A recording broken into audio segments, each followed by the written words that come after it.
English. ओम नमः सिद्धेभ्याः जय श्री ओम नमः सिद्धेभ्याः जय श्री ओम नमः सिद्धेभ्याः। मंगलम भगवान वीरो मंगलम गौतमो गणी मंगलम कुंद कुंदाद्यो जैन धर्मोस्तु मंगलम। सर्व मंगल मांगल्यम सर्व कल्याण कारकम प्रधानम सर्वधर्माणां जैनम जयतु शासनम। जैनम जयतु शासनम।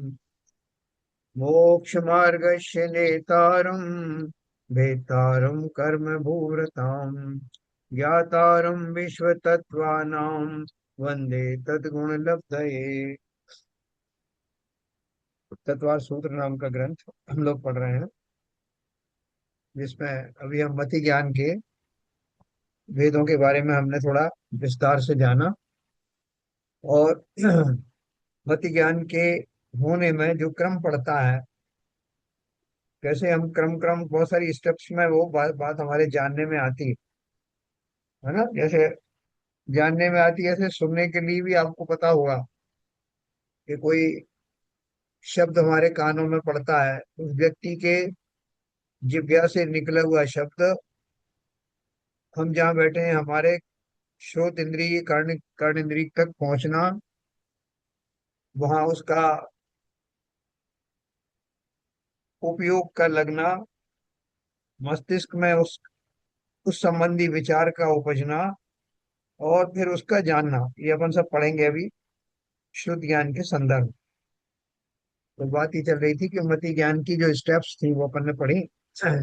इसके अलावा मति ज्ञान में अपन क्या क्या जानते हैं, ऐसे बहुत सारी वस्तुओं को एक साथ जानते हैं, किसी एक वस्तु को विशेष रूप से जानते हैं। तेज चलती हुई रेलगाड़ी को अपन यहाँ बैठे बैठे देख लेते हैं, या ट्रेन में बैठ करके बाहर की वस्तुओं को जान लेते हैं। कोई व्यक्ति घोड़े पे चल के आ रहा है तो उसको अपन उसके पल पल में उसकी स्टेप्स को अपन ध्यान रख सकते हैं, वो कैसा दिखा था फिर कैसा दिखा। ये सारी जितनी विविधताएं आती हैं हमारे सामान्य ज्ञान में, वो हमने कल भी पढ़ी थी, आज भी अपन थोड़ा उसके बारे में पढ़ेंगे।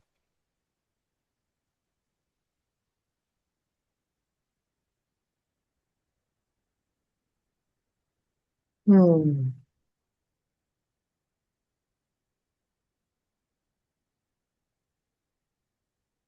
देखिए हमने ये सब चीजें पढ़ी थी।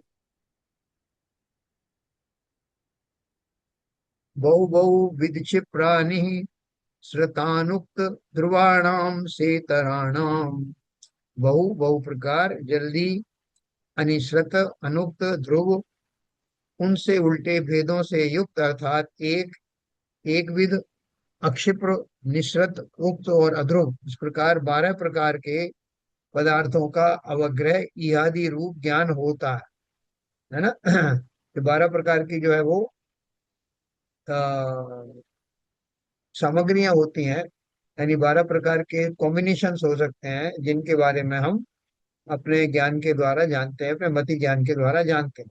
जैसे बहु का अर्थ क्या है, एक ही साथ बहुत से पदार्थों का अथवा बहुत से समूहों का अवग्रह आदि होना। अवग्रह आदि होने का मतलब ये चारों स्टेप, जैसे लोगों के झुंड का अथवा गेहूं के ढेर का, बहुत से पदार्थों का ज्ञान गोचर होना।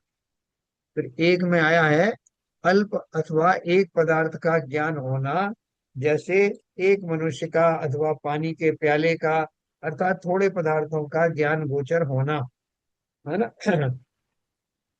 फिर बहुविधि यानी बहुत तरह की वस्तुओं को ग्रहण करने की बहुविधि ज्ञान कहते हैं। जैसे इसमें एक उदाहरण दिया उन्होंने दूसरी टीका में, जैसे सेना में हाथी घोड़े या वन में आम महुआ आदि को जानना, गेहूं चना चावल आदि अनेक प्रकार के पदार्थ जानना। तो ये बहुविध में आता है। एक विध में क्या आया, एक प्रकार के पदार्थों का ज्ञान होना, जैसे एक प्रकार के गेहूं का ज्ञान होना, एक प्रकार के पदार्थ का ज्ञान गोचर होना, यानी पर्टिकुलरली उसके बारे में जब अपन विशेष रूप से जानते हैं। फिर क्षिप्र यानी क्षिप्र किसे कहते हैं, शीघ्रता से पदार्थ का ज्ञान होना, लिखा है इन्होंने। शीघ्रता से जाती हुई वस्तु को जानना, क्षिप्र ज्ञान है, जैसे तेज चलती हुई रेलगाड़ी को या उसमें बैठकर बाहर की वस्तुओं को जानना। अक्षिप्र माने किसी पदार्थ को धीरे धीरे बहुत समय में जानना, अर्थात चिर ग्रहण, धीरे धीरे करके आपको उसके बारे में पता लगता है कि अच्छा अच्छा ऐसा था ऐसा, अब धीरे धीरे पता लग रहा है कि ये क्या चीज है ऐसा। फिर है अनिश्चित। अनिश्चित किसे बोलते हैं? एक भाग के ज्ञान से सर्वभाग का ज्ञान होना। जैसे पानी के बाहर निकली हुई सूंड को देखकर पानी में डूबे हुए पूरे हाथी का ज्ञान होना। एक भाग भाग के अव्यक्त रहने पर भी ज्ञान गोचर होना। है ना, जैसे मैंने आपको बताया था कि एक हिमशिला है, बर्फ की शिला है, उसका ऊपर का एक टो देख करके हमें समझ में आ जाता है कि नीचे बर्फ की शिला है। या हाथी का कोई भाग देख के ऊपर समझ लिया कि पूरा हाथी नीचे है। तो ये अनिश्रित में आता है। और निश्रित में क्या आता है? बाहर निकले हुए प्रकट पदार्थ का ज्ञान होना, पूर्ण व्यक्त पदार्थ का ज्ञान गोचर होना। जब वो बाहर निकल के आ जाए तो उसका पूरा ज्ञान हो जाना, ये निश्रित कहते हैं। फिर अनुक्त हमने पढ़ा था, जिस वस्तु का वर्णन नहीं किया उसे जानना, जिसका वर्णन नहीं सुना है फिर भी उस पदार्थ का ज्ञान गोचर होना। जिसमें जैसे कोई व्यक्ति कुछ बॉडी लैंग्वेज से कोई बात कर रहा है और उसका जो मंतव्य अपन जानते हैं कि वो किस टाइप का व्यक्ति है, तो वो कुछ चीज का वर्णन कर रहा है तो उसके द्वारा वो क्या कहना चाहता है ये इसका ज्ञान हो जाना, ये सब उसमें अनुक्त में आता है। उक्त में और क्या आता है? उक्त में जैसे आपने एक चीज का कहीं डिस्क्रिप्शन दे दिया एक पेज के ऊपर, फिर नीचे लाइन लिखी कि उक्त कथन अनुसार, जैसा जैसा कि ऊपर बताया है, उक्त अनुसार यानी ऊपर कहे हुए अनुसार। तो कथित पदार्थ का ज्ञान होना, वर्णन सुनने के बाद पदार्थ का ज्ञान गोचर होना।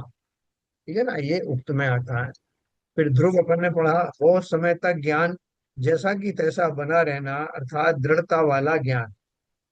अध्रुव यानी प्रतिक्षण हीनादिक होने वाला ज्ञान, अर्थात अस्थिर ज्ञान। देखो जो ये अपना अवधि ज्ञान होता है ना, अवधि ज्ञान में भी ऐसी एक वैरायटी होती है कि एक तो वैरायटी होती है कि उसका ज्ञान जो है उस व्यक्ति का वो धीरे धीरे निरंतर और बढ़ता जाता है, उसकी सीमाएं बढ़ती जाती हैं। जैसे पहले वो एक भाव पहले का जानता था तो अब दो भाव पहले का जानेगा, दो भाव आगे का जानता था, तीन भाव का जानने लगेगा, ये तो बढ़ता हुआ होगा। और एक ही मान में उसमें कम होता जाता है। जैसे उस जिस कर्म के छह उपसम से अवधि ज्ञान हुआ है, उस ज्ञान का कोई ऐसा फिर से उघाड़ आ जाए, उघाड़ नहीं मतलब उसमें क्या ये अंतराय आ जाए, तो वो फिर घट घट भी जाता है, ये मान आदि होता है। ऐसे ही अद्रुप जो है उसका लक्षण का अर्थ वही है, प्रतिक्षण हीनाधिक होने वाला ज्ञान, अर्थात अस्थिर ज्ञान। और हमारे ये क्षोभम ज्ञान में भी होता है, जो हमारा मति ज्ञान आदि है, कि अभी थोड़े दिन तक तो मेरे को सब समझ में आ रहा था साहब, अभी पता नहीं क्या हो गया, वो उतना समझ में नहीं आता। तो ये भी हमारे कोई विशेष कर्म के उदय में इस तरह की परिस्थितियां बनती हैं।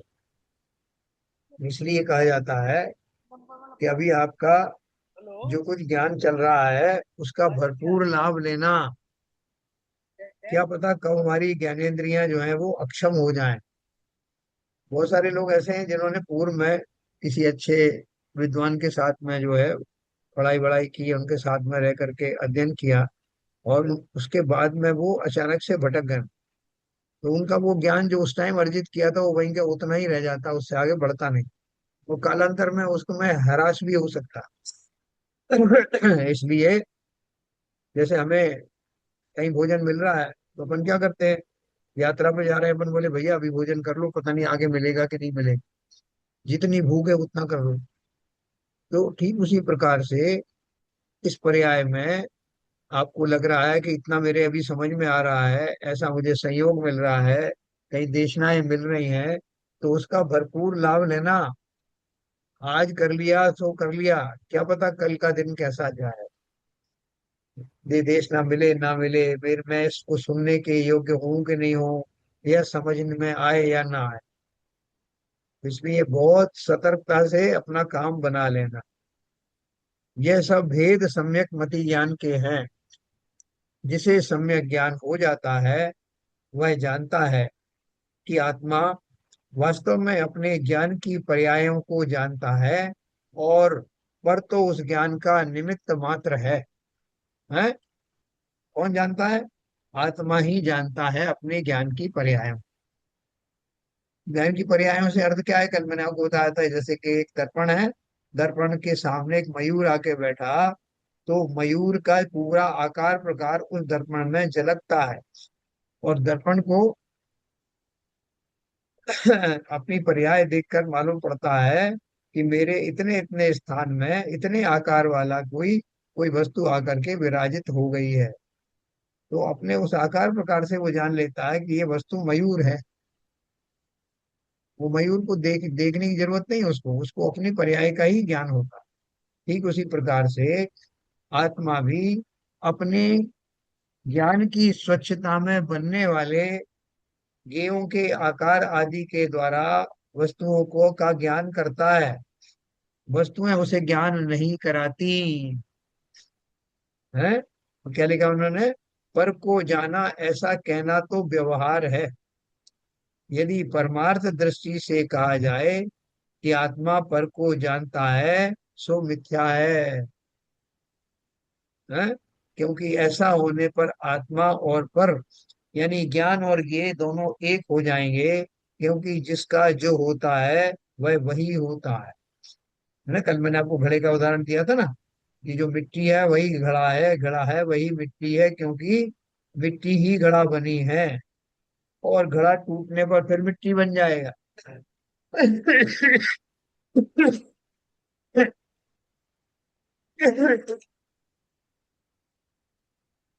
मेरी आवाज आती है सर आपको? है? मेरी आवाज आपको सुनाई देती है? क्या बोल रहे हैं? मेरी आवाज आपको सुनाई दे रही है? हाँ, सुन रहा है, यस, बोलिएगा। अरे मैंने पहले एक क्वेश्चन पूछा था, वो थोड़ा आपने बताया, मुझे लगा हाँ, फिर से तो पूछिए। तीन तीन क्वेश्चन थे ना सर उसमें। आई थिंक नौ, नौ दस ग्यारह शायद तीन। तो अब मुझे तो दो चीजें एक जैसी सिमिलर लग रही थी। तो हाँ, सिमिलर से मतलब है कि पैटर्न जैसे कोई तो तीसरे में क्या, फर्स्ट वाले में क्या फर्क आता है, वो थोड़ा लेकर आएंगे क्वेश्चन।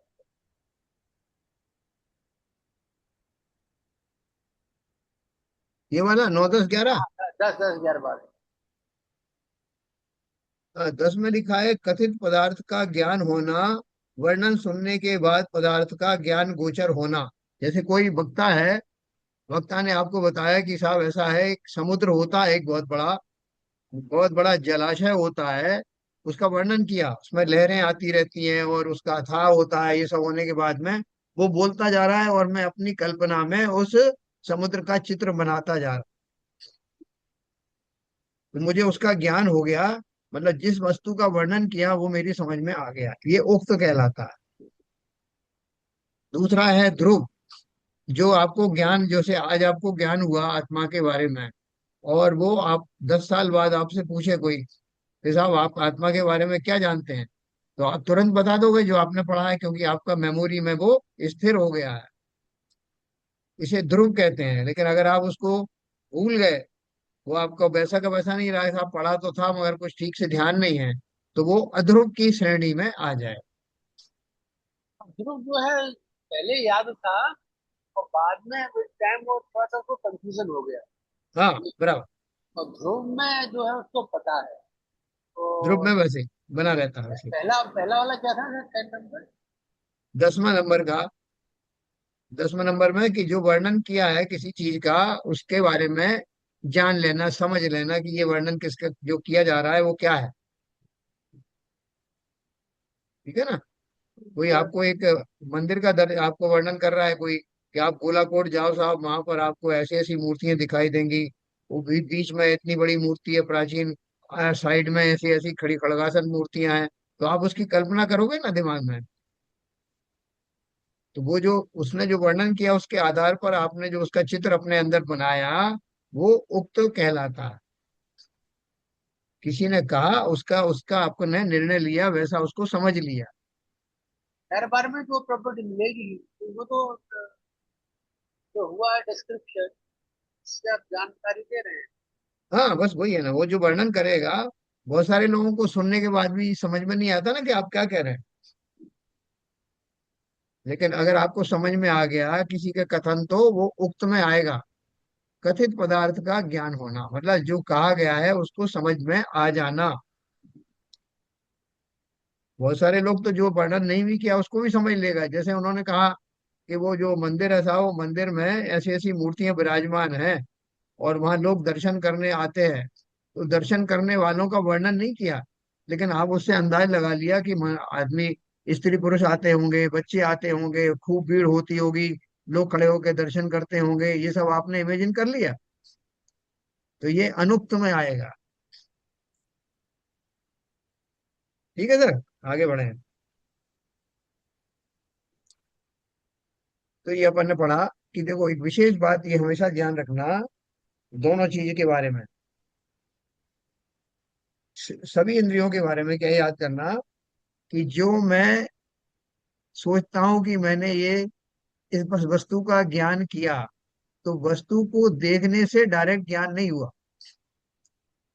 जैसे मैंने आपको बताया, साइंस में भी बताया है कि जब मैं किसी वस्तु को देखता हूं, तो आपने शुरू में ही पढ़ा होगा एलिमेंट्री साइंस में, तो उस वस्तु के ऊपर से चारों तरफ से उसके कोनों से जो लाइट टकरा करके मेरी आंख की रेटिना पर पड़ती है और वहां एक इमेज बनती है। उस वो इमेज उल्टी बनती है और मस्तिष्क उसको सीधा करके उसे देख लेता। तो क्या देखा उसने? अपनी रेटिना पर बनने वाली इमेज से ही जाना कि सामने कौन सा पदार्थ है। यही बात यहाँ बताई जाती है कि वास्तव में आत्मा अपने ज्ञान की पर्याय में, जो ज्ञान की पर्याय मतलब एक पर्याय तो ऐसी थी, स्वच्छ थी जैसे दर्पण की, उसमें कुछ भी झलक नहीं रहा था। एक समय आया उसमें एक मयूर झलकने लगा, तो वो दर्पण की बदली हुई पर्याय हुई ना। जिस समय मयूर उसके सामने आया, दूसरी बार उसके सामने कोई पुरुष खड़ा होके आया, तो वो उसकी तीसरी पर्याय हुई दर्पण की। अब वो जो दर्पण है, वो न मयूर को जान रहा है न मनुष्य को जान रहा है। वो तो ये जान रहा है कि एक समय में मेरी जो स्वच्छ पर्याय थी उसमें इतना बड़ा ऑब्जेक्ट आया था जो कि मयूर का था। अब आप उसको मयूर कहो, जो भी कहो, कुछ कहो, उसको पता है कि ये क्या है। अगली बार उसने बोला, अगली जब मेरी पर्याय ज्ञान की आई, उसमें एक व्यक्ति खड़ा हुआ दिखाई दिया। तो व्यक्ति को ना देख के अपनी पर्याय में जो व्यक्ति की इमेज बनी उसे उसने देखा और जाना। ये एक बहुत बड़ी ये फिलोसफी है कि वो वस्तु, वो ज्ञेय हमारे अंदर प्रविष्ट नहीं होता, ये अपनी जगह रहता। खाली उसकी जो इमेज मेरे ज्ञान में बनती है, ज्ञान की जिस जिस पर्याय में, ज्ञान की जिस पर्याय में वो वस्तु झलकती है, मैं अपनी उस पर्याय के दर्शन करता हूँ और कहता हूँ कि मुझे फला फला वस्तु आज दिखाई दी। तो तब वही फर्क होगा ना, जो जो व्यक्ति में चेतना है, हम्म। तो चेतना होने के बाद ये जरूरी कि उसका नॉलेज लेवल का पूरा हो, पर कुछ न कुछ से अंडरस्टैंडिंग हो जाएगी। और अगर जो वैसा है सामान जो कि क्या बोलते हैं मतलब उसमें चेतना नहीं है, तो उसको तो कोई फर्क नहीं पड़ता कि कौन पत्थर है या कोई और चीज है। नहीं देखो, ये कहने का सिद्धांत क्या है कि जैसे सिद्ध भगवान की अपन बात करें, अपन यही से अपन ने बेसिक से समझना शुरू किया ना। तो सिद्ध भगवान के बारे में या अरहंत के बारे में या केवली के बारे में अपन बोलते हैं कि वो स्व पर ज्ञायक होते हैं, यानी स्व को भी जानते हैं और पर को भी जानते हैं। और पर को कैसे जानते हैं? बोलते हैं पर की समस्त पर्यायों को, जितने भी संसार में पदार्थ हैं, उन सब की भूत भविष्य वर्तमान तीनों काल की पर्यायों को एक साथ जानते हैं। और अनंत द्रव्यों को, जितने भी हैं सबको जानते हैं। तो और अपने को भी जानते हैं, स्वा को। तो अपन को तो वो अपने को जानने की बात से ज्यादा अपने को उनकी महिमा नहीं आती। अपने को आती कि अच्छा सबको जानते हैं, तीनों लोगों को जानते हैं, अरे बहुत बढ़िया था। लेकिन आप अपन सोचो, अगर वो तीनों लोगों को जानने में ही उनका उपयोग लगा रहेगा, तो वो स्व को कब जानेंगे? यानी स्व में जानना जानना निरंतर बना रहना, वही तो उनका स्वाभाविक गुण है। वो कब करेंगे? वही उनका मुख्य काम है, और जब वो स्वभाव में आ गए तो यही करना, करते हुए पाए जाना चाहिए। तो फिर वो पर को कैसे देखते और ये ज्ञान करते हैं, तो उसके लिए बताया कि पर उनकी जो ज्ञान की पर्याय है, कैसी पर्याय है ज्ञान की, पूरा फुल कैनवास है, इसमें तीनों लोग झलक रहे हैं, ऐसा ज्ञान का कैनवास है। उसमें वो झलकते हैं, तो ऐसा कहा जाता है कि वो तीनों लोगों को देख रहे हैं। देखते वेखते कुछ नहीं, वो उनकी ज्ञान में झलकता है। जैसे कोई एक तीर्थंकर की प्रतिमा है, तीर्थंकर स्वयं है, उनके पीछे भावमंडल है, तो भावमंडल में वो आपके जो जो भी सामने आता है उसके सात भाव उसमें झलकते हैं, एक वर्तमान में और दो पीछे के, दो आगे के। तो उसमें वो भगवान थोड़ी दिखा रहे हैं, उनका ओरा ही ऐसा बना है कि उसमें वो झलक रहा है। आप बोलो कि भगवान साथ साथ मेरे भाव देख रहे हैं, भगवान कुछ नहीं देख रहे हैं, ऑटोमेटिकली उनके ज्ञान के ओरा में वो सब दृष्टिमान हो रहा है। तो ये इसलिए कहा जा रहा है कि बेसिक नियम है, आत्मा वस्तुओं को उनके अंदर प्रविष्ट होकर के नहीं जानती, न ही वो वस्तु के ज्ञान में आत्मा में घुसते हैं, बल्कि उनका जो अक्स, उनका जो प्रतिबिंब उनकी ज्ञान की पर्याय में आता है, झलकता है, वही जाना जाता है, ऐसा कहा जाता है। उस जानने की भी उनको कोई वो थोड़ी है, इच्छा होती है कि मैं जानूं। अपन कहते हैं वो सबको जानते हैं, सब काहे के लिए जानते हैं, उनको क्या पड़ी, लेकिन व्यवहार से ऐसा कहा जाता है। अपने लिए कहते हैं ना भैया, बस ज्ञाता दृष्टा रह जाऊं, मद मत्सर मोह विनश जावे, ये क्यों कहते हैं भैया, बताओ जरा। ज्ञाता दृष्टा रह के क्या कर लोगे, इतने से तुम्हें संतुष्टि हो जाएगी क्या, बताओ। बोलो सी विजन साहब, ज्ञाता दृष्टा रहने का क्या फायदा। नहीं, ज्ञाता दृष्टा तो अपने आप ही होता है। हम्म। तो उसका फायदा नुकसान सौ के लिए तो कुछ भी नहीं है। सौ में डील होना वही मेन हम्म। चीज है। मगर ये ज्ञेय पदार्थ ज्ञान में आते हैं, ये भी हाँ। आपका स्वभाव है। केवल ज्ञाता दृष्टा बन के आते हैं, ऐसा मैं समझता हूँ। ज्ञाता दृष्टा बता भाई, वही ज्ञाता दृष्टा बनने का, मात्र ज्ञाता दृष्टा बनने का क्या फायदा है। ये तो केवल जब जैसे मैं अलंकारिक है। ये हाँ। अलंकारिक है, यहाँ पर भाषा जो है, मतलब हाँ। ज्ञाता दृष्टा बन जाओ, क्योंकि यहाँ पर सर्वज्ञ होते हैं जिनको सब तीनों लोगों को झलक इसलिए बोला जाता है। बाकी हाँ। उससे उनको कोई फर्क नहीं पड़ता, क्योंकि हितोपदेशी हैं, सर्वज्ञ हैं और अपने में लीन रहने वाले हैं, तो वो हाँ। अलंकारिक अ, अ, के रूप में यूज किया है। हाँ। बाकी तो ज्ञाता दृष्टा तो वो है ही, सर्व गुणी है उनका, आत्मा का। बिल्कुल सही जैसा है, स्वभाव स्वभाव ही है। चाहता था कि हैं? बेसिकली का गुण तो ज्ञाता दृष्टा ही है। हाँ। बाकी तो सब जो है मैंने इधर से उधर से आत्मा ने अपने एक दूसरी चाल चल के जो है इधर उधर से बटोर लिए हैं। बाकी तो ज्ञाता दृष्टा ही हूँ से केवल। तो बाकी जब जितने मैंने कलेक्ट कर लिए इधर उधर के भाव वो निकल जाएंगे तो मैं उसी पद को पा जाऊंगा जो मैं हूँ। बहुत बढ़िया है, और भी लोग बताओ, ये बहुत अच्छा विषय है। चलो विपुल जी भेद बताओ, क्या विज्ञान था होगा, दृष्टि। भेद विज्ञान। हाँ। जब पर से तो कुछ है ही नहीं, जब ज्ञाता है हम केवल जान रहे हैं, देख रहे हैं, हाँ। तो हमें शौक से पर का भी भेद होगा, और हम अंतर्मुखता की ओर भी जाएंगे इसमें। और ज्ञाता मतलब जो मोह, सारे कर्म भी यहाँ पे छीड़ हो सकते हैं, क्योंकि मोहिनी कर्म में जो हम देख रहे जान रहे, तो कोई रिएक्शन ही नहीं होगा ना ज्ञाता दृष्टा रहने से। हाँ। पर ऐसा है, ज्ञाता ज्ञाता दृष्टा होना ही सब कुछ है। ज्ञाता दृष्टा सब कुछ सबका रहूं, लेकिन मोह बिल्कुल ना हो, वही अ, निर्विकल्प अवस्था तो वही है।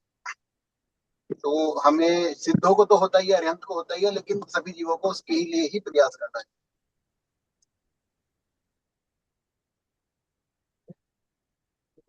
हाँ, और कोई सर ऐड जैसे करना चाहे इसमें, हाँ बोलिए। सर आत्मा का स्वरूप ही, सच्चा स्वरूप ही ज्ञाता दृष्टा है। मैं अपने हाँ। सच्चे स्वरूप में आ जाऊं जो सबका होता है, मतलब आदिनाथ भगवान और सबका क्या नाम है अपने सर, अरिहंत और सिद्ध सबका होता है, उनका तो होता ही है। मैं ऐसी कामना कर रहा हूँ कि उनके जैसे मैं अपने आत्म स्वरूप में आ जाऊं, और जो मेरा सच्चा स्वरूप है उसी में आ जाऊं बस मैं, उसके अलावा बाकी चीजों में दिमाग नहीं लगाऊं, हाँ। अपने स्वभाव में आ जाऊं। और बताओ भाई भाई, कौन बचा है? नीरजा जी बोलिए। ज्ञाता दृष्टा हो जाऊं तो क्या मतलब है? उसका क्या लाभ है? सर ये लाभ है कि मैं पर में नहीं भटकूं, फिर अपने स्वभाव में आ जाऊं, विकारी भावों से छूट जाऊं।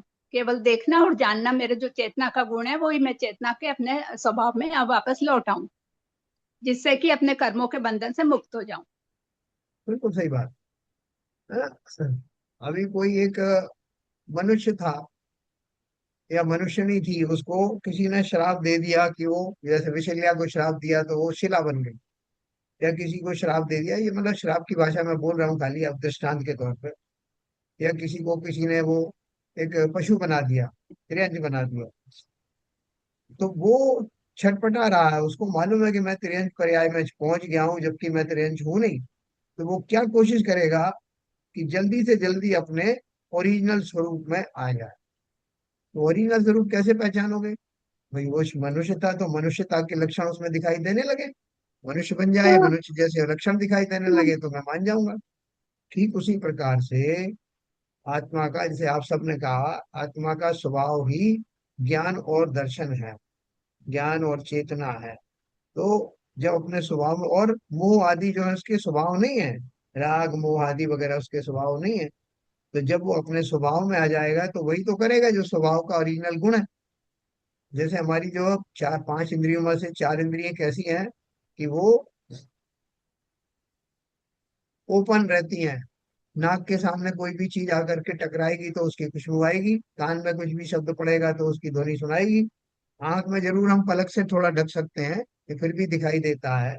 यानी उनका काम जो है वो काम निरंतर चलता रहता, उनको हम बंद नहीं कर सकते। उसी प्रकार से हमारी ज्ञान, ज्ञान इंद्रियां कहो या ज्ञान कहो, ज्ञान का उगाड़ निरंतर बना रहता है। मैं ही तो ज्ञान हूँ, ज्ञान ही मैं हूँ, मैं ज्ञान तंतुओं से बना हुआ हूँ, ज्ञान चेतना मेरा लक्षण और गुण है। तो बाकी जो बीच में उसमें मसाला लगा था कि राग सहित जानना, द्वेष सहित जानना, वो सब समाप्त हो गया, और मैं अपूर्ण रूप से अपने स्वभाव में आ गया जिसका काम ही ज्ञाता दृष्टा पना। तो जब मैं ये कहता हूँ कि बस ज्ञाता दृष्टा रह जाऊं, उसके आगे भी लाइन लिखी हुई है, उसकी जरूरत नहीं है। मद मत्सर मोह विनश जावे। अगर मैं पूर्ण रूप से अपने स्वभाव में आऊंगा तो जो मेरा कषाय आदि है वो सब अपने आप ही हट जाएंगी, मोह राग आदि का अपने आप हट जाएगा। तो हमने उसमें डबल क्वालिफिकेशन लगाया कि मैं जानूं तो सब कुछ लेकिन किसी के प्रति राग आदि ना करूं, अर्थात कैवल्य की दशा मुझे प्राप्त हो जाए, है ना? और ऐसा ज्ञान, देखो ज्ञान से हमको बहुत ज्यादा संतुष्टि मिलती है, बहुत सारी चीजें हम जानते हैं, जैसे कि वो भाई साहब उनको बड़ी नॉलेज है, उनको हर चीज के बारे में पता है।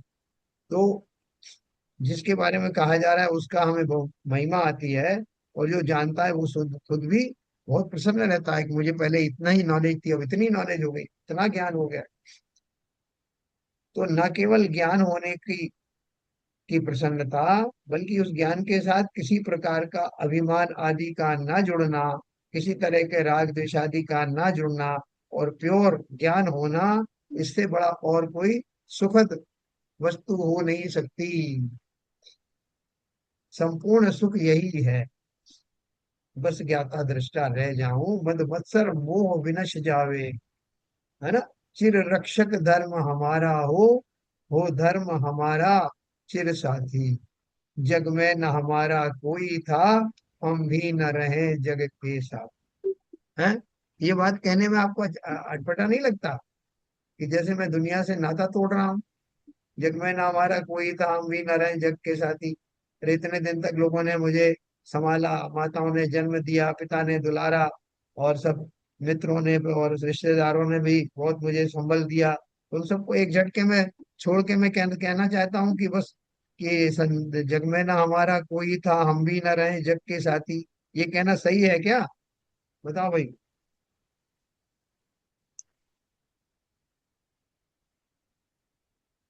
हाँ, ये बात अपील करती है क्या?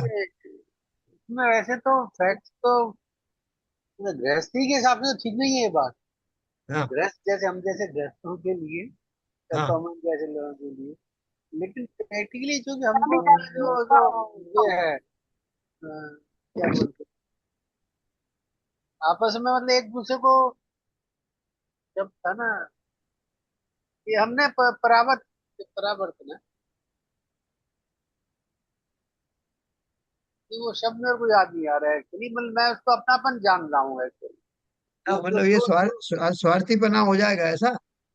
ये स्वार्थीपना नहीं होगा।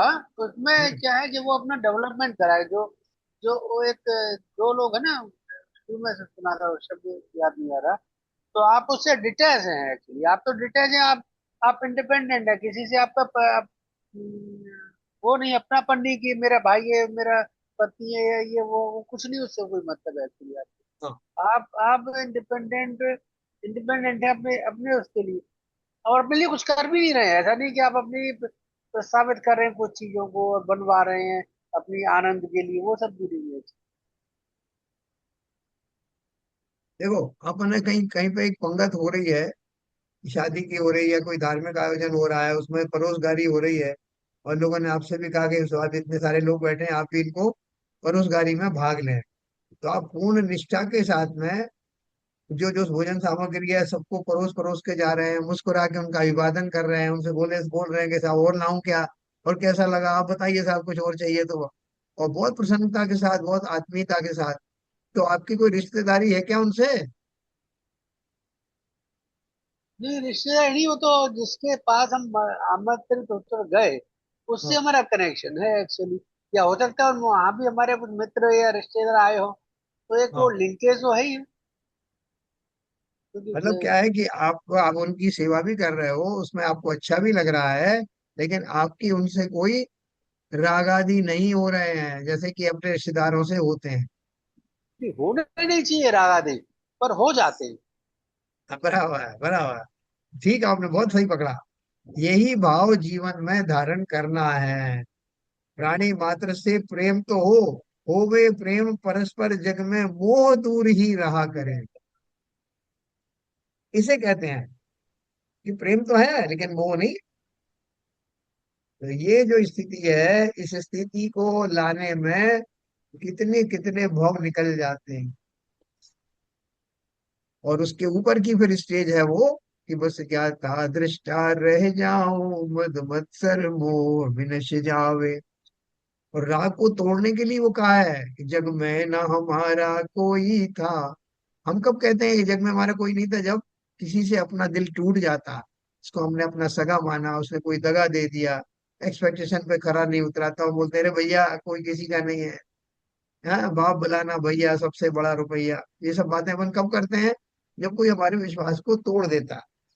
लेकिन वो तो कहते हैं कि संसार का तो स्वरूप ही ऐसा है। आपको आज पता लग रहा है कि संसार में कोई नहीं, कोई किसी का नहीं? ये तो इसका स्वभाव ही है। उस स्वभाव को ध्यान में रखते हुए कहा कि जग में ना हमारा कोई था, हम भी ना रहे जग के साथी। पहले से प्रिपेयर्ड रहो। लोगों का ऐसा व्यवहार भी होगा, वैसा व्यवहार भी होगा, लेकिन वास्तविकता यही है कि कोई किसी का है नहीं। जब मेंटली हम इस बात के लिए तैयार रहेंगे, तब हमारा मोह भंग नहीं होगा, हमें दुखी नहीं होंगे। वो आपने वो वक्त पे क्या देखा था, ये कौन सी थी वो, जिसमें बोलते हैं कि कोई किसी का नहीं है जग में, नाते हैं नातों का क्या। हाँ, कोई किसी, हाँ, ये है ना। तो वो प्राण गाता है, उसमें कोई विशेष प्रसंग आता है जब उसमें, तब वो ये कहता है कि भाई ये सबको देख लिया, कोई किसी का नहीं। तो आप उस दिन की क्यों प्रतीक्षा कर रहे हो जब आपको कोई ये प्रैक्टिकल करके दिखाए कि हम आपके नहीं हैं? तो आप तो, वो तो प्रैक्टिकल है, उसको से उसको केवल अपने अपनेपन से जो उसका दूरी है, या अपना मतलब उसको गुस्सा आ रही है, तो मैं सोच रहा हूँ कि ये तो ठीक है, मेरा है नहीं तो कोई है नहीं। एक बार ऐसा होता है ना, जैसे मेरे से किसी से झगड़ा हुआ, तो मैं उसको बोलूंगा मेरा, क्या अभी आपने जो गाना बताया, दस मेरा, में बातें प्यार वफा सब बातें हाँ, हैं तो बातों का वो क्या। खट से मैं गाने लगूंगा उस गाने को, तो वो तो चीज होने लगती है। सही है। बिल्कुल देखो, तो ये जो शाश्वत सत्य है, कोई किसी का नहीं है जग में। हमें बड़ा बुरा लगता है कि ये पता नहीं किन लोगों के लिए बात कर रहे हैं। हमारे तो रिश्तेदार कितने प्रेम करते हैं हमसे, एक दूसरे, मेरी पत्नी देखो, मैं और हम दोनों एक दूसरे को कितना प्यार प्रेम करते हैं, और ये बोल रहे हैं कोई किसी का नहीं है। कोई अच्छी बात है क्या? और ये उसकी होगी जिसकी नहीं बनती घर में, हमारी तो बन रही। तो ये शाश्वत सत्य है सरिता जी कि कोई एक आध घर की बात है?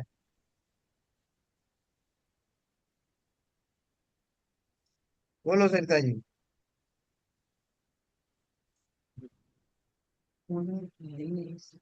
क्या चलो आगे। क्या क्वेश्चन है? क्वेश्चन ये है कि इसमें जो आता है ना कि जग में न हमारा कोई था, कोई हम भी न रहे जग के साथी। तो ये बात जो है सबके ऊपर लागू होती है, किसी किसी पे लागू होती है? सबके ऊपर। प्लीज करो सो। सबके ऊपर। हाँ। किसी किसी पे नहीं लागू होती, ये सबके ऊपर होती है। ओके। तो अपन को क्या करना चाहिए हाँ, कि लागू तो है पर मानता नहीं आदमी ना एक्चुअली। नहीं तो अगर मुझे फैक्ट पता हो गया ऐसा ही है तो फिर तो न मानने वाली बात ही नहीं आएगी कभी। पहले ही पता है उसको तो। देखो, मानने के क्या है, वही वो इसकी जो भावना है ना, मेरी भावना में, इस शब्द को बहुत ध्यान से समझना, कि होवे प्रेम परस्पर जग में मोह दूर ही रहा करे। तो प्रेम का अर्थ है मतलब सब में मैत्री होना चाहिए, शत्रुता के भाव नहीं हो। सब प्राणी एक दूसरे के लिए अच्छा सोचें, अच्छा करें, क्योंकि यहाँ हम साथ में मिले हैं, तो एक दूसरे के लिए अच्छे के निमित्त बने। ऐसा सोचना, विचारना, उस ओर कार्य करना, वो सब ठीक है। लेकिन वो मेरे हैं, मैं उनका हूँ, उनका बिछुड़ने पे मैं व्याकुल हो जाऊंगा, मेरे आने से वो प्रसन्न हो जाएंगे, ये सब बातें गलत फहमी है। तो ये मति ज्ञान में हमको ये सारी बातें भी ज्ञात होती हैं। मति ज्ञान के द्वारा इन बातों को जानना, ये ही हमारा कर्तव्य है।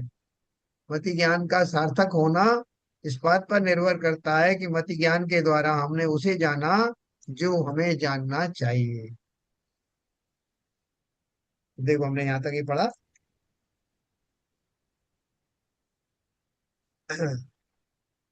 वास्तव में यदि यह कहा जाए कि पुद्गल का ज्ञान है, तो ज्ञान पुद्गल रूप जे रूप हो जाएगा।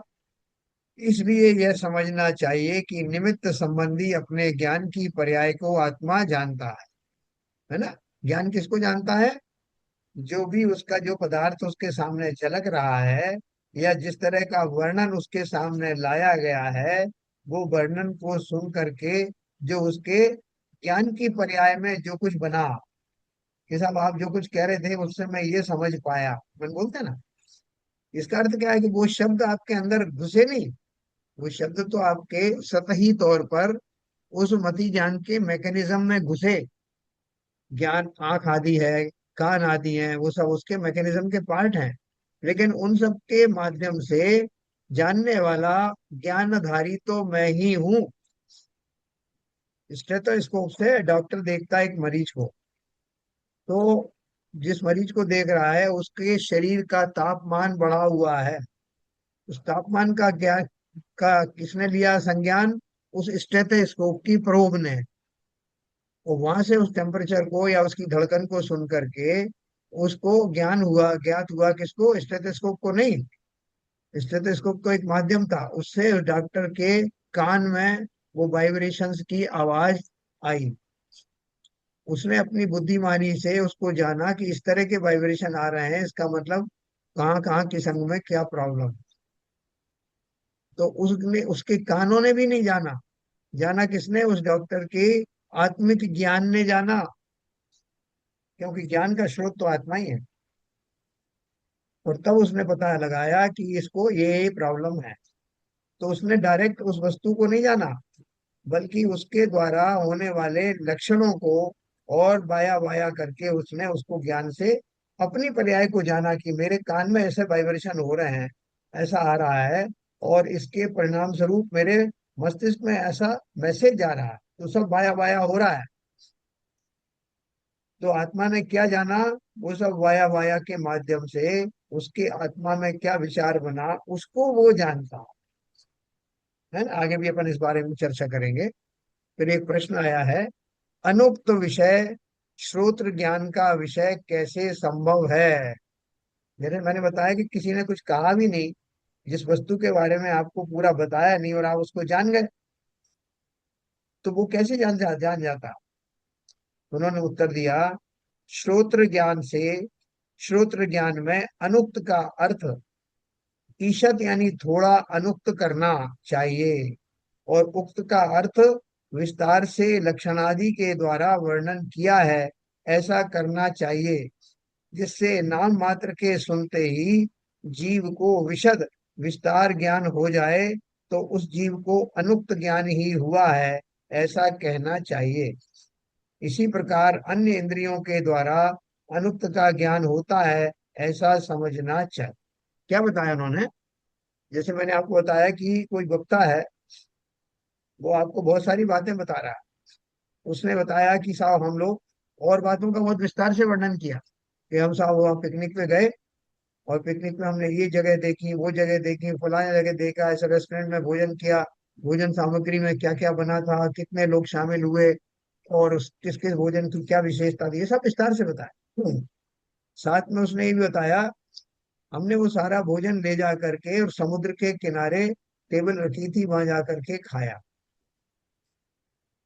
अभी समुद्र के बारे में उसने ज्यादा कुछ नहीं बताया, लेकिन मैंने कल्पना कर ली तो वो समुद्र के किनारे, वहां तो बहुत ठंडी हवाएं चल रही होंगी और वो लहरें भी आ रही होंगी, बड़ा विशद जो है वह सुंदर दृश्य होगा, यहाँ से वहां तक किनारा होगा, पानी में उफान आ रहा होगा, और क्या क्या मछलियां भी ऊपर ऊपर तैर रही होंगी। तो वो सारा दृश्य मैंने सिर्फ समुद्र का शब्द सुन करके ही अपनी कल्पना में ले आया। तब उसको कहा जाता है, सब आपने इतनी सारी बातें कैसे सोच ली, समुद्र तो हमने एक ही शब्द कहा था। तो बोले आपने तो एक ही शब्द कहा था, अर्थात पार्शियली आपने कुछ कहा था, तो पार्शियली कहने का अर्थ भी अनुक्त होता, मतलब विस्तार से नहीं बताया, एक हिंट दिया। तो हिंट देने से पूर्व में मेरे पास उस संबंधी कोई सामग्री थी, समुद्र के बारे में मैं जानता था, समुद्र कैसा होता है ये मुझे पता था। तो जब आपने समुद्र का वर्णन किया और अपने पिकनिक का वर्णन किया, तो मैंने उससे रिलेट कर दिया। ऐसे ज्ञान का नाम अनुक्त ज्ञान है। ठीक है सर। सर वैसे ललित जी। अनुक्त ज्ञान का आपने जो बताया है तो हाँ, ये वाला जो बिहेवियर है हमारा, मेरा या है, तो वो तो दोनों में ही चलेगा। जबकि आप ये सोच रहे हैं कि अच्छा प्रोग्राम क्या है, और प्रोग्राम में जैसे आपने इसमें बोला ना कि वहाँ पे अ, समुद्र में क्या हुआ, और समुद्र पे वो खाने वाने का जो चल रहा था वो एक एक्चुअली, तो दोनों ही चीजें चलेंगी वो तो एक्चुअली। नहीं नहीं, अगर इस दोनों। तरह की चीज है वो तो चलेंगी हमेशा ना। देखो क्या बताया जा रहा है कि उक्त शब्द में और अनुक्त शब्द में क्या अंतर। उक्त शब्द जब कहते हैं तो उसका पूरा वर्णन दिया जाता है, अनुक्त का अर्थ ये है कि उसका ज्यादा वर्णन नहीं दिया जाता, एक छोटी मोटी हिंट दी जाती है और उससे पूरा अंदाजा लग जाता वो है, तो उप इतना ही तो खाली अनुप क्या। तो कहीं भी कर सकते हैं, जैसा भी आपका व्यवहार हो। तो हाँ पता चला कि आपका खाने के बारे में आपका अनुक्त है और दूसरे में उक्त है। हाँ, तो वही कह रहे हैं कि ऐसा ऐसा होता है, बस खाली हो जो होता है वो बता रहे हैं।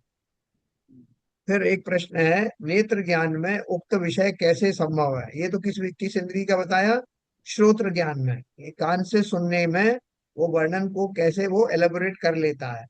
फिर बोले कि अगर नेत्र ज्ञान है, आंखों से देखा है, तो उसमें अनुक्त विषय जो है वो कैसे ब्रॉड कर लेता है। किसी वस्तु को विस्तार पूर्वक सुन लिया हो और फिर वह देखने में आए, तो उस समय का नेत्र ज्ञान उक्त ज्ञान कहलाता है। इसी प्रकार श्रोत्र इंद्री के अतिरिक्त दूसरी इंद्री के द्वारा भी उक्त का ज्ञान होता है। जैसे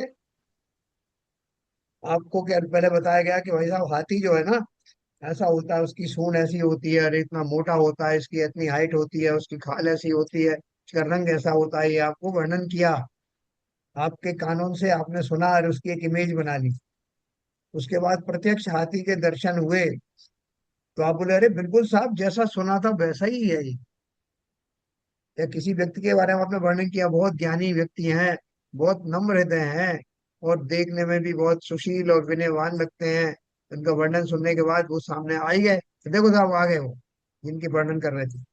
बोले अरे अरे जैसा मैंने सुना था वैसे ही इनको देखने में भी ऐसे ही लग रहा है। तो ये क्या बोल रहे हैं, तब उसको उक्त कहा जाता, उक्त कथन अनुसार मैंने उनको वैसा ही पाया। ये सब मति ज्ञान के भेद हैं, तरीके, कोई नई बात नहीं है। जो जो होता है उसी को बताया जा रहा है। फिर इसी तरह से बोल रहे हैं कि श्रोत्र इंद्रिय के अतिरिक्त दूसरी इंद्रियों के द्वारा भी उक्त का ज्ञान होता है। बोले बहुत सुंदर सुंदर फूल हैं साहब यहाँ पर, अभी आप आगे जाएंगे ना तो बहुत सुंदर सुंदर फूल हैं, और उनमें से इतनी बढ़िया खुशबू आती है। उनको गुलाब कहते हैं, ऐसे ही जो जो बोल रहे हैं। तो और इस तरह का जो होता है उसकी खुशबू अलग होती है, दूसरा वाला फूल है उसकी अलग खुशबू होती है। सब वर्णन करते हुए जा रहे हैं। जब रास्ते में गुलाब के पौधे मिले और आपकी नाक से उनकी गंध टकराई और कहा गया कि यही गुलाब है, तो आपको वो गुलाब से पूरा परिचय हो गया। आंखों से उसको देख लिया और गंध से, उसकी गंध से रिलेट कर दिया। ये सारा आपको क्यों बता रहे हैं, आपके नया विषय नहीं है। जो जो होता है मति ज्ञान के द्वारा, श्रुत ज्ञान के द्वारा, इंद्रियों के द्वारा, अनुमान आदि के द्वारा, स्मृति के द्वारा, वो सब बताया जा रहा है। तो ये खाली श्रवण करने की बात है, इसमें कहीं कोई वो नहीं है, कोई मतभेद किसी का नहीं है। तो अपन को ये प्रक्रिया जानने में आ रही है कि मैं कैसे जानता हूँ, इंद्रियों से कैसे एक के बाद एक दूसरी इंद्री का सहारा लेकर के उनकी पुष्टि होती है।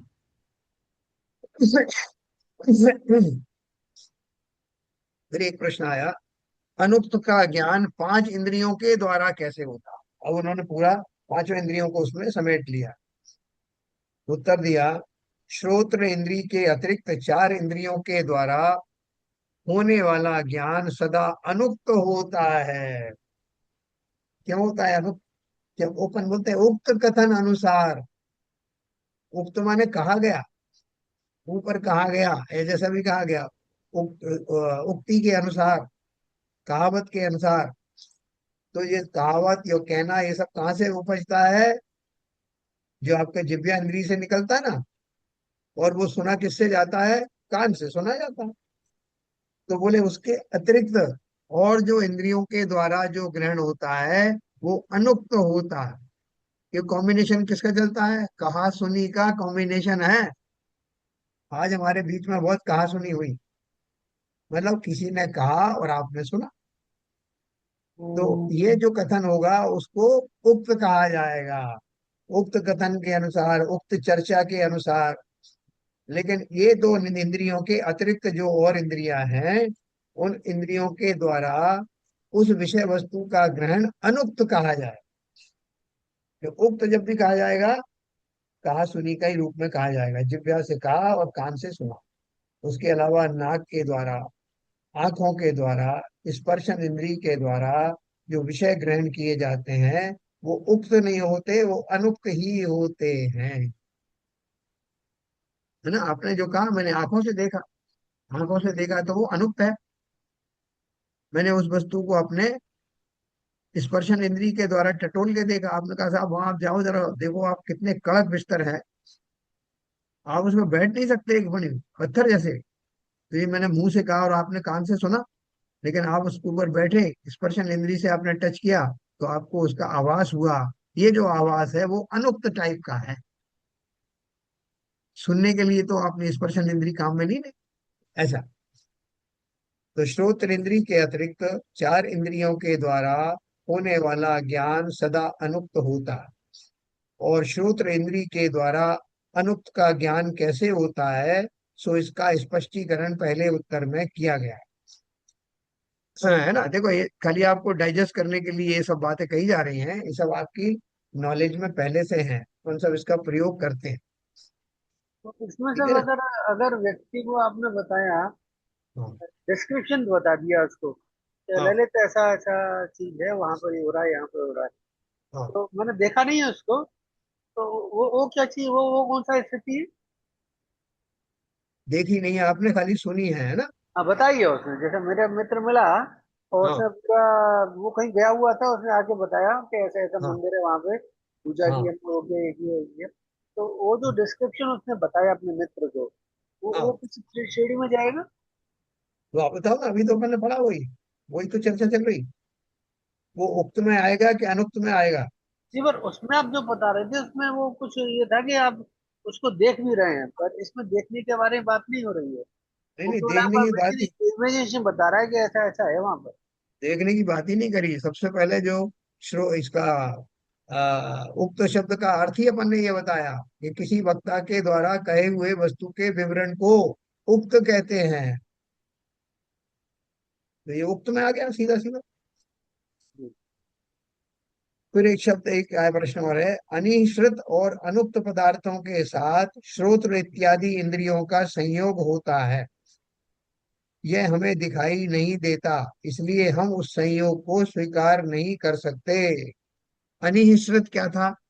अनिश्चित के बारे में अपन ने पढ़ा था। ये देखो,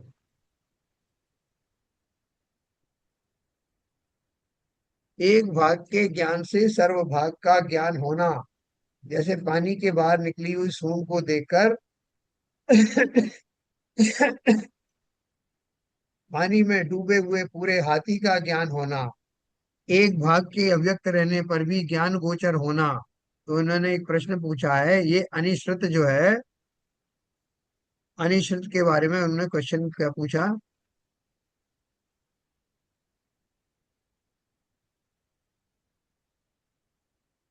ये नीचे आया था ना, अनुक्त विषय। हाँ, ये अनिश्रित और अनुक्त पदार्थों के साथ श्रोत्र इत्यादि इंद्रियों का संयोग होता हो, यह हमें दिखाई नहीं देता, इसलिए हम उस संयोग को स्वीकार नहीं कर सकते। वो बोल रहे हैं कि इसमें कानों का क्या काम है? एक आपको एक हाथी की एक सूंड दिख रही, हाथी ने सूंड ऊपर कर रखी है और पूरा हाथी डूबा हुआ है, तो उससे हमको कैसे ज्ञान हो जाएगा? इसमें हमारी श्रोत्र इंद्रिय का क्या रोल है? हाँ? तो उसका उत्तर दे रहे हैं, यह भी ठीक नहीं है। जैसे यदि कोई जन्म से ही जमीन के भीतर रखा गया पुरुष किसी प्रकार बाहर निकले, तो उसे घटपट आदि समस्त पदार्थों का आभास होता है, किंतु उसे जो यह घट है, यह पट है इत्यादि विशेष ज्ञान होता है, वह उसे पर के उपदेश से ही होता है, वह स्वयं वैसा ज्ञान नहीं कर सकता।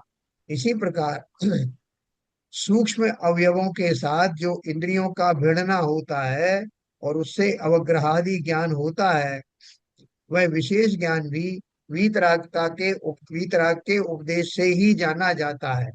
अपने भीतर ऐसी शक्ति नहीं है कि जो उसे स्वयं जान सके, इसलिए केवल ज्ञानी के उपदेश से जब अनिश्रित और अनुक्त पदार्थों के अवग्रह इत्यादि सिद्ध हैं, तब उनका अभाव कभी नहीं कहा जा सकता। देखो, ये पूरा पैराग्राफ का मैं बहुत थोड़ा सा सार आपको बताता हूँ, कल इसकी अपन और चर्चा करेंगे।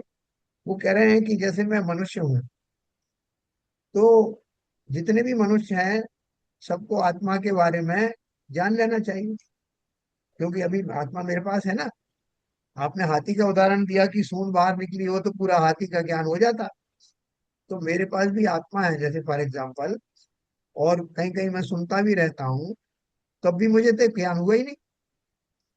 आत्मा का पार्शियल देखने के बाद भी मैं आत्मा को कहाँ समझ पाया? तो उसके बारे में उन्होंने बताया कि भैया बहुत सारी चीजें जो है, मैं मनुष्य हूँ, तो मनुष्य के रूप में मुझे सब चीजें ज्ञान में आ ही जाए जरूरी नहीं, उसके लिए मुझे विशेष परिश्रम करना पड़ेगा। ये बात अलग है कि मेरा मनुष्य का ज्ञान पर्याप्त है उन वस्तुओं को जान लेने के लिए, लेकिन वर्तमान में मैं नहीं जान पा रहा हूँ। तो लोगों के उपदेश के द्वारा, जिन्हें देव के कथन के द्वारा अपने उस ज्ञान का जो पैमाना है, ज्ञान में जो विशेषता है, उसमें उसको लाया जा सकता है। तो इसके लिए उसको जरूरत नहीं है, ये तो हमको दी हुई सौगात है। इस पर्याय में सैनी पंचेंद्रिय जीवों में इतना ज्ञान अवश्य होता है कि वो देशना आदि का निमित्त पा करके, जैसे सिंह की पर्याय में उस जीव ने अपनी आत्मा का स्वरूप जान लिया। पहले से तो जानता नहीं था, लेकिन ज्ञान जरूर इतना था कि जान सकता था। तो किसी ने बताया कि ये सूंड निकल रही है, सूंड का अर्थ है, फिर किसी ने समझाया कि सूंड निकल रही है इसका मतलब ये हाथी है। अब जो व्यक्ति नहीं देख पा रहा है, उसने दो बातें सुनी, एक तो सूंड को देख के उसको समझ में आया कि ऐसा ऐसा जीव है जिसका ये इस तरह का अंग है, फिर किसी ने बताया कि ये हाथी है। तो उसने उनको रिलेट कर लिया, और आगे से उसको समझ में आएगा कि हाथी नाम का जो प्राणी होता है उसके सूंड होती। इस प्रकार से ये पैराग्राफ के बारे में आपको कल और विस्तार से बताऊंगा, क्योंकि इन सबको हमें अपने ऊपर घटित करना है। ये सारा जो मति ज्ञान का प्रोसेस है, ये मुझे अपने ऊपर घटित करना है। इस मति ज्ञान के द्वारा मैं अपने आप को कैसे जान पाता हूँ, जान सकता हूँ, जान जाऊंगा। कल अपन इस विषय में चर्चा करेंगे। इसमें जो है वो, हाँ, कोई ज्यादा उसमें भ्रम में मत पड़ना, कि खाली हमारे मति ज्ञान की जो है दशाएं हैं उनके बारे में चर्चा हो। ठीक है सर, कल अपन और बात करेंगे। अपनी मति जो है, जब तक अपनी मति ठीक रहे तब तक काम कर लेना, मति बिगड़ने मत देना। तो बोलते हैं इनको तो, इनकी तो मति भ्रष्ट हो गई है, रोज रोज 8 बजे वो सुनते रहते हैं स्वाध्याय। कैसी मति भ्रष्ट हुई, इस बीच में तो लोग सिनेमा देख सकते हैं, अपना सोशल विजिट कर सकते हैं, इन सब की मति भ्रष्ट हो गई क्या सर? चलिए, समय हो गया, जिनवाणी स्तुति करेंगे संजय प्रकाश।